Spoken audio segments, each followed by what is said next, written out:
Well, we're all human. We all sort of err sometimes in those sort of scenarios under pressure, and both sides were guilty of it. But look, the actual cricket that was played was just outstanding, and just the little personality clashes that sort of happened throughout the day probably added to the tension and the spite and the overall spectacle.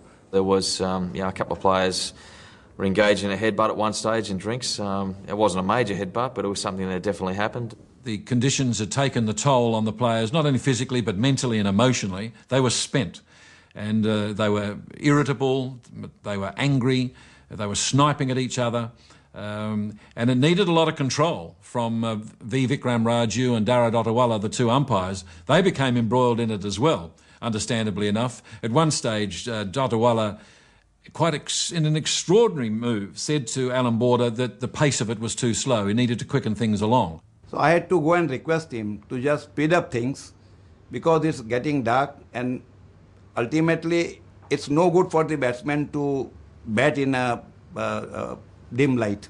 The inference was that we were slowing down the over 8 on purpose, maybe trying to force the game into the twilight sort of time. Which does happen in India very quickly. The twilight, there's no such thing, it's sunshine, or then it gets very dark quickly. Border and Dhotiwala were at their best, and I'm telling you, calm down, don't talk to me like this, I'm telling you. I can't remember exactly what I said, but it was, you worry about what you got to do, mate, and we'll sort of be in charge of the cricket side of things.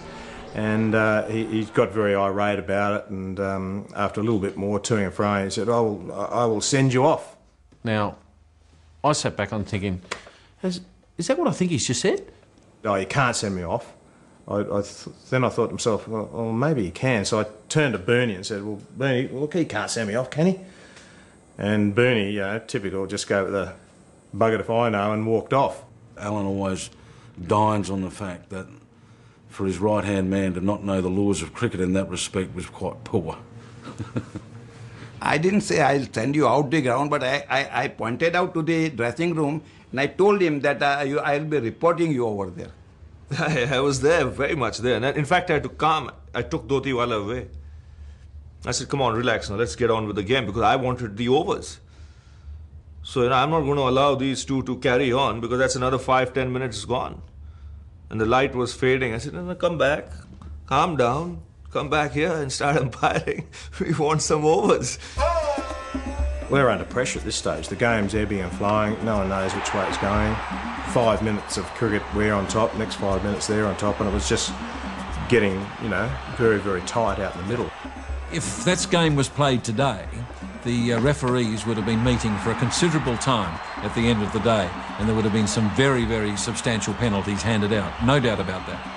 The Timzura having a go, and one particular batsman, and the batsman said to him, look, I'm going to stick this bat where the sun don't shine, and he bent over and said, well, do it. In the middle, and cameras just had it full on. And I'm thinking, yes, they ain't going to look good the next day. Tim Zora was trying to work up all the Indian players, because basically what the Australians needed was wickets. If they kept getting wickets at regular intervals, they would win the game. But to get those wickets, Alan Border needed all his bowlers on the ground. I think there was only a few overs to go at that stage, and I asked Lizard, does AB need me out there for the rest of the day?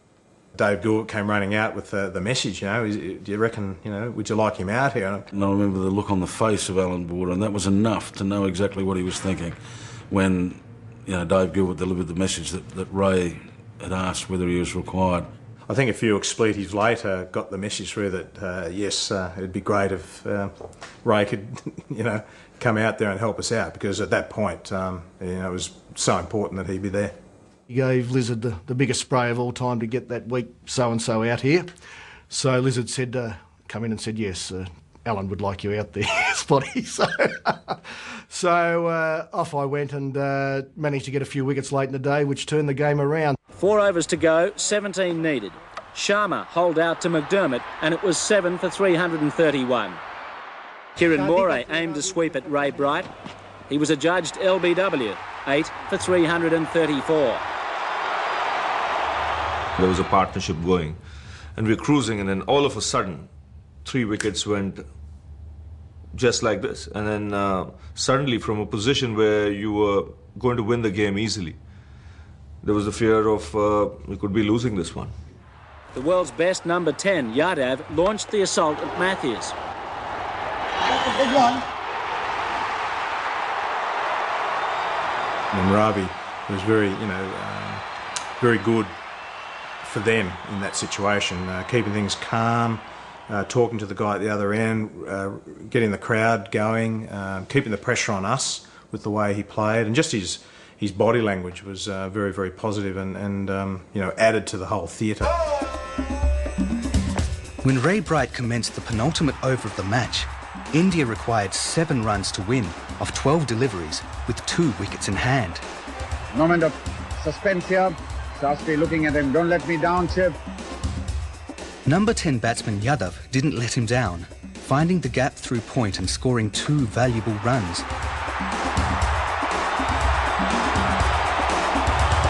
Four to win. Yadav went for the winning stroke, but he was bowled off his pads by Bright, 9 for 344. India's hopes now rested with their last man in, Maninder Singh. I mean, I'll tell you very honestly, I was absolutely numb. I didn't hear a word from the crowd. I didn't know who was standing besides me. I really didn't know what Ravi was talking to me at that time, because you can imagine the pressure. Playing in India, chance of winning a test match, 3 runs to go, last wicket. Maninder Singh played out the remainder of Ray Bright's over. The stage was set. Now it's all up to Shastri.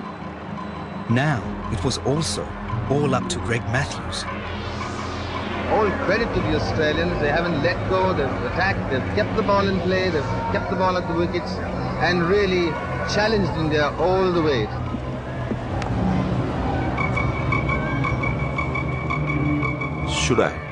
Should I go for this big one?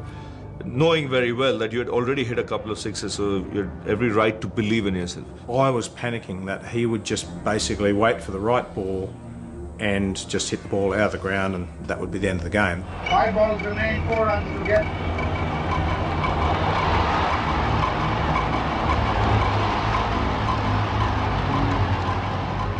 The pressure was immense even on the fielders, and Steve Waugh, of all people, misfielded in the sense he shouldn't have given me 2. And not making excuses, I got a pretty horrible bounce and it hit my wrist and bobble up, and I had to turn away and pick it up, and by that stage I'd run 2, so I thought that's fantastic. I've just cost us the test match here. The game was slipping away very quickly, and so then it was just, what's Ravi going to do? What is he going to do? If I take the single, that's the last thing Alan Border wants me to do, really. Because then India can't lose. And anything can happen.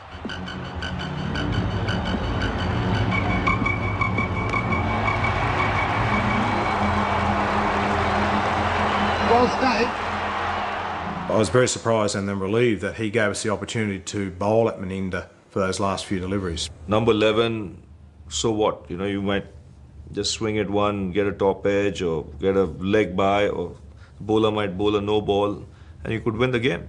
Having come that close, it would have been a tragedy if India had lost the game. And so I think he did the right thing by taking the single, because there were still 2 balls to go. And Maninder was really no mug with the bat. As far as the Australians were concerned, they were positive. I was positive as well. I thought I'll get that single and take India to victory. I was thinking to myself, don't hit it to me. Crowd tears from Australian bowlers. Matthews, accustomed to the bowling.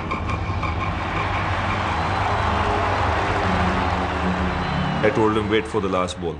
See if you can score off the first 2. Last one, just go for it. You have nothing to lose. But before that, there was Uncle Vikram Raju, who was there right out of Texas, shooting his finger up in a hurry.